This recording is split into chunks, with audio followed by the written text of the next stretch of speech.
You think the day ends when you close your eyes. But it does not. For many people, the most important part of the day begins in the last few minutes before sleep.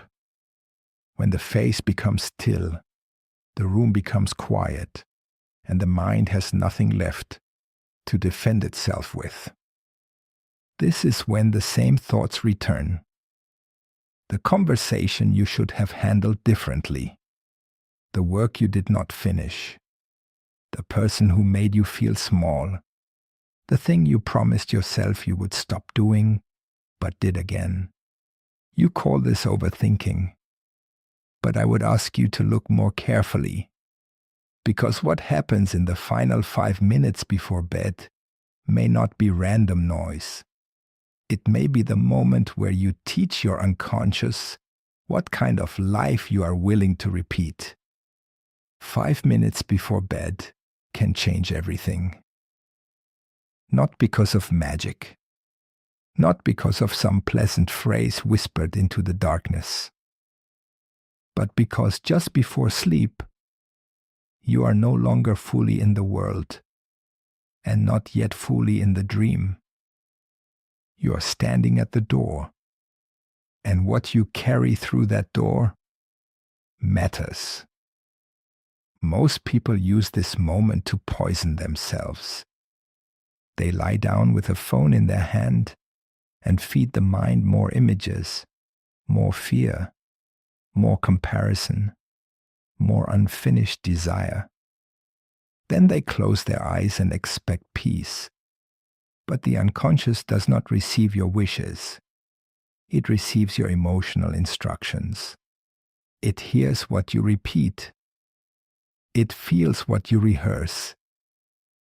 It obeys what you secretly believe. You think you are simply tired. But beneath the tiredness, you are often repeating an old identity. I am behind. I am unwanted. I am weak. I am trapped. I always ruin things. Tomorrow will be the same. And then you wonder why the morning feels heavy before it has even begun. The surface problem is that your mind will not be quiet. The deeper problem is that, in the silence, the old self finally gets the microphone. This is why 5 minutes before bed can change everything. Because in those 5 minutes, you are not merely ending the day. You are choosing what follows you down into the hidden room of the mind, where tomorrow is quietly being prepared. I learned this not from theory alone, but from my own descent. There was a period in my life, after my break with Freud, when the outer structure of my world began to collapse. I had been known as a doctor, a thinker, a man with a place in the intellectual world. But inside, something had broken open. I was visited by powerful dreams, images, and inner experiences I could not simply explain away. I could have dismissed them. I could have covered them with work. I could have called them nonsense and returned to the respectable surface of life. But I did not. I stopped treating the unconscious like an enemy at the door and began to ask why it had come. I wrote down what came from the depths. I painted images. I followed the strange language of the unconscious instead of pretending I was above it. This was not comfortable. It was not peaceful. But it taught me something I never forgot. The unconscious does not become your enemy because it is dark. It becomes your enemy when you refuse to meet it. And before sleep, you come close to it every night. You do not need books to know this. You have felt it in your own bed, in the dark, when the day returns, wearing a different face. A woman goes to bed after an argument with the person she loves. She does not speak the truth during the day.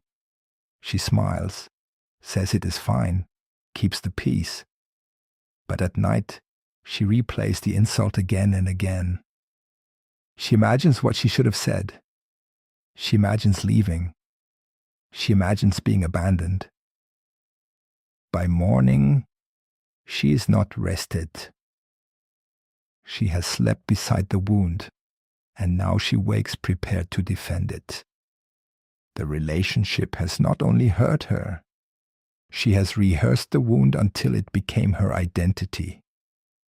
A man goes to bed thinking about his work.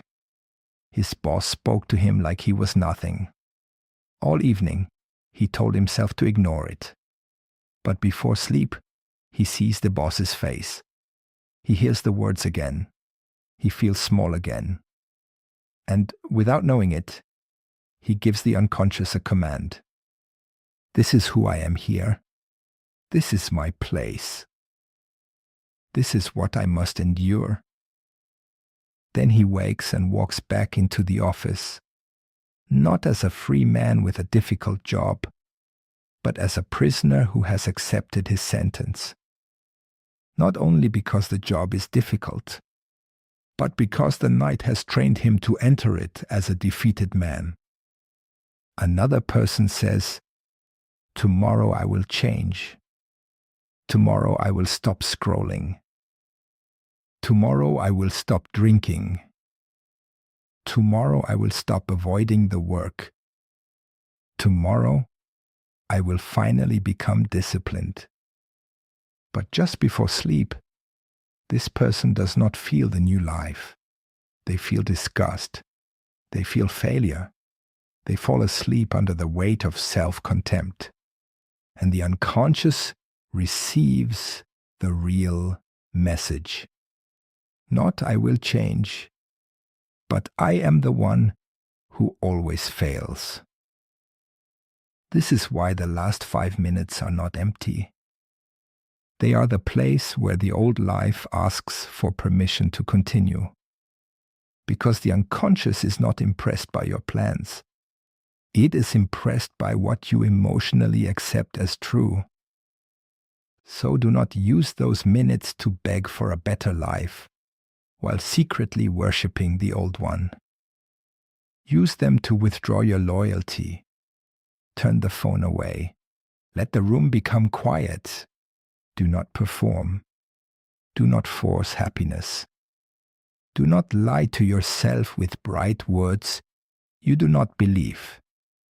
Instead, tell the truth so plainly that the false self has nowhere to hide. Say quietly, "Today I saw the pattern. I saw where I betrayed myself. I saw where I obeyed fear. I saw where I asked for love by abandoning my own soul." This is not shame. Shame says, "I am broken." Recognition says, "I have finally seen the chain." And recognition is the beginning of freedom. Then give the unconscious one clear image, one clear instruction, one clear direction. Not a fantasy, a command from the deeper self. Tonight, I do not carry this wound as my name. Tonight, I return to myself. Tomorrow, I will make one small movement that proves I am no longer asleep inside my own life. One honest sentence, one difficult refusal, 1 hour of work, one apology, one boundary, one act of courage so small that no one else may even notice it. But the unconscious will notice. Because the unconscious is not changed by dramatic promises. It is changed by the same small truth, delivered night after night with blood in it. This is the deeper meaning of 5 minutes before bed that change everything. You are not trying to control your dreams. You're not trying to become perfect overnight. You're teaching the hidden part of you that the old pattern is no longer the ruler of the house.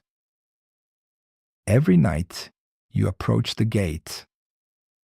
Most people arrive carrying fear, resentment, noise, and self-hatred.